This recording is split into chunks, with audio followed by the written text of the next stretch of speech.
गुमनाम एक फसाना हूँ, एक फसाना हूँ।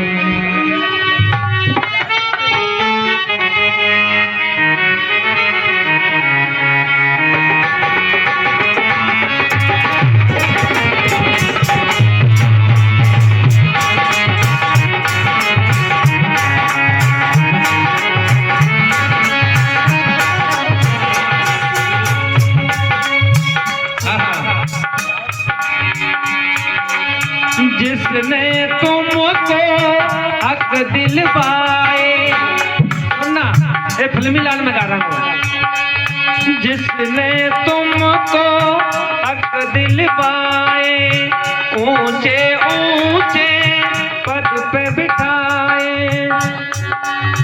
भूल गए क्यों ऐसा नौको, पूज रहे क्यों बेईमानों,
जिसने तुमको अर्श से लेकर फरश तक माता बहनाओं को आज ये सुंदर सुंदर साड़ी आप ओढ़ के बैठी हैं,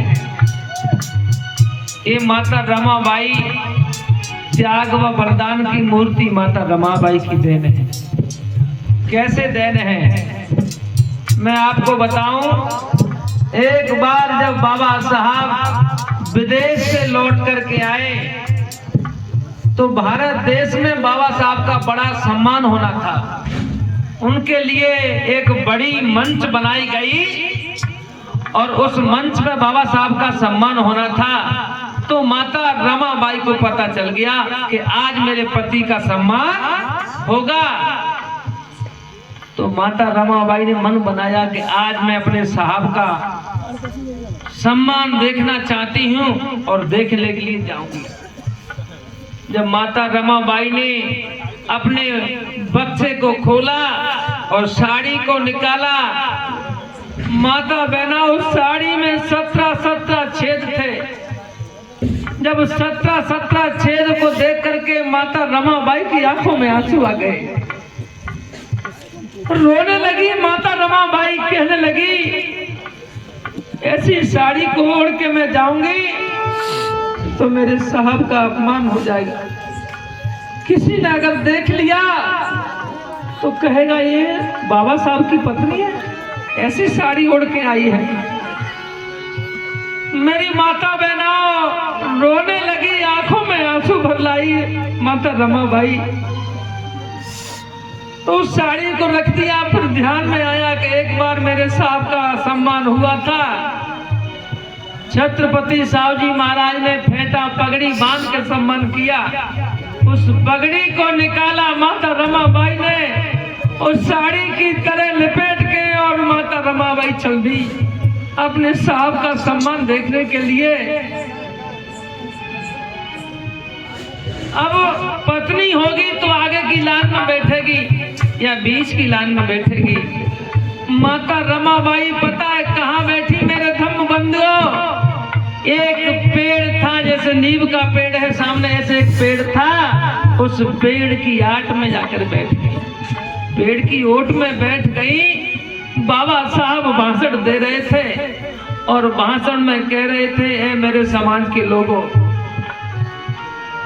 मैं तुम्हारे लिए इतनी हद तक जा सकता हूँ, जिस प्रकार मोमबत्ती जलती है तो पहले खुद को जलाती है तब तुम्हारे लिए उजाला करती है, इसी प्रकार मैं खुद जलूंगा लेकिन तुम्हारे लिए मान सम्मान अधिकार दिला के रहूंगा। ये भाषण दे रहे थे बाबा साहब। जब बाबा साहब के पूरे भाषण हुए तो बाबा साहब की आंखों ने माता रमाबाई को देख लिया। पूरे भाषण खत्म करके बाबा साहब माता रमाबाई के पास में गए और कहने लगे, रामू। बाबा साहब प्यार से रामू कहते थे। कहने लगे, रामू। मन ही मन सोचने लगे, अरे रामू के पास तो एक सुंदर साड़ी नहीं, तुम फेंटा ओढ़ के आई हो। बाबा साहब बोले, मैं कितना अभागा पति हूँ जो कि अपनी पत्नी के लिए सुंदर साड़ी नहीं दिलवा सका, अपनी पत्नी के लिए सुंदर साड़ी नहीं दिलवा सका। तो माता रमाबाई ने होठों पे उंगली रख करके कहा कि साहब सब कुछ कहिए लेकिन इस बात को मत कहिए कि मैं कितना अभागा पति हूँ। नहीं, तुम मेरे लिए बहुत अच्छे पति हो। पत्नी वही है, पति जिस माहौल में रहे और उस पति के माहौल में ढल जाए वो तो पति है, वही तो पत्नी है। तो मैं आप लोगों से कहना चाहता हूँ, माता रमाबाई ने कहा कि साहब आप मेरे लिए अभागे नहीं हो, बहुत अच्छे पति हो। बाबा साहब बोले, रामू आज तुम मांगना चाहती हो वो मांग लो, मैं तुमको आज देने के लिए तैयार हूँ। जीवन में मैंने कभी कुछ आपको नहीं दिया। अब माता रमाबाई सोचना, अगर पत्नी होती, कोई पत्नी अगर कहे कि साहब पप्पू के पापा मुझे आज सोने का हार दिलवा दो, लेकिन मेरी माता बहनों रमाबाई ने ये नहीं कहा। बाबा साहब सोच रहे कि कोई सोने का हार मांगेगी क्या, कोई सुंदर साड़ी मांगेगी। मेरे सज्जनों, माता रमाबाई ने पता क्या मांगा? अगर बात अच्छी लगे तो सभी ताली बजाना। साहब मुझे आप देना चाहते हो तो एक चीज मांग रही हूँ कि मांगो रामू, क्या मांगना चाहती हो? तो माता रमाबाई ने कहा कि साहब ये रमा सुंदर साड़ी पहने या ना पहने, भारत देश में ऐसा काम करके जाना कि लाखों करोड़ों बहनों सुंदर साड़ी पहने, ऐसा काम करके जाना। माता रमाबाई पहने या ना पहने।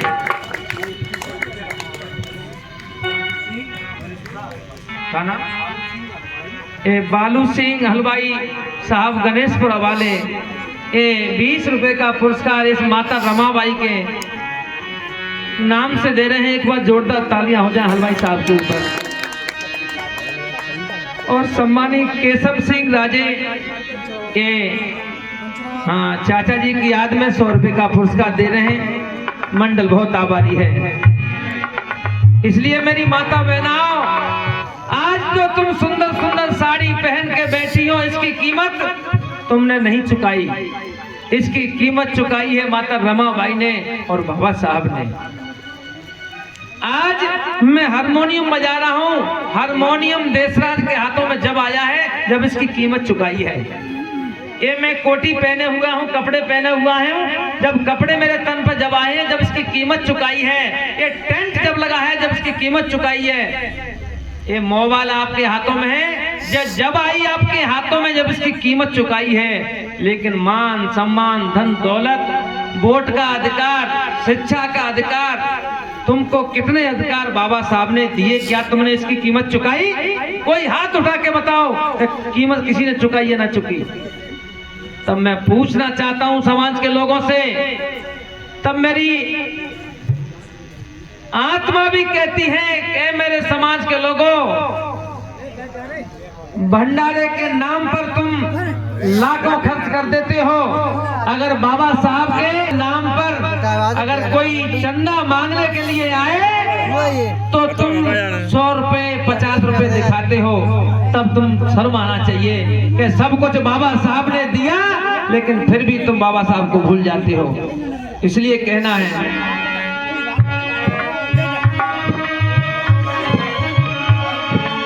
जिसने तुमको हक दिलवाया, ऊंचे ऊंचे पद पे बिठाया,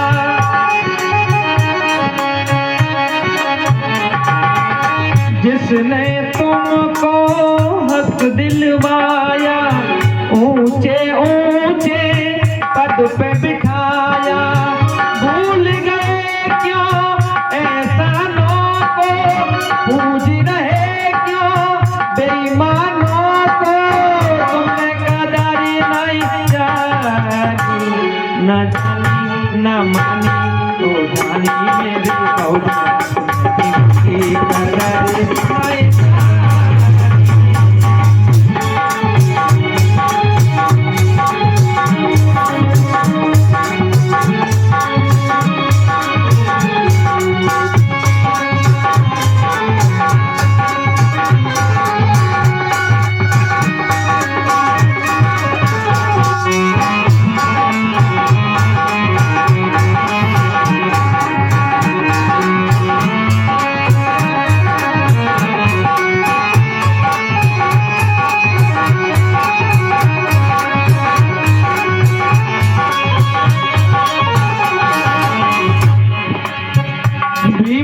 ऐसे पढ़े और पढ़ते गए, ना पीछे को कदम हटाए,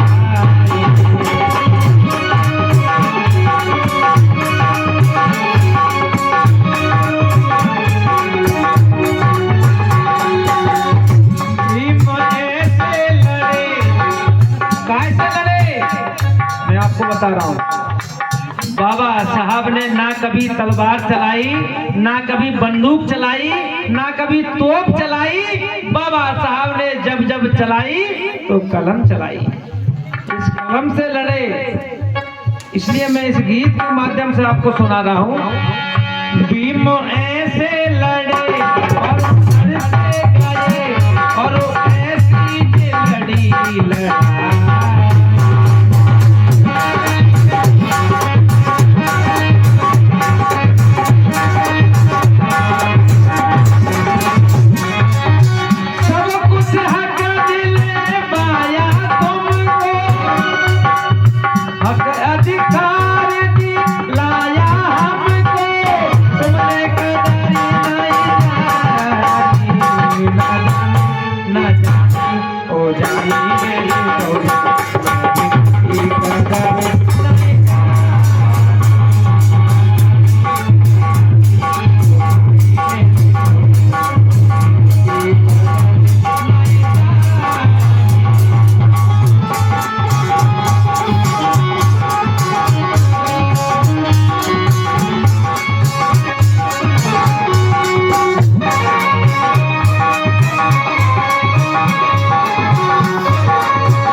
बोलिए तथागत बुद्ध की। सभी बोलेंगे, माता बहनाएं, मेरे पिता बुजुर्ग नौ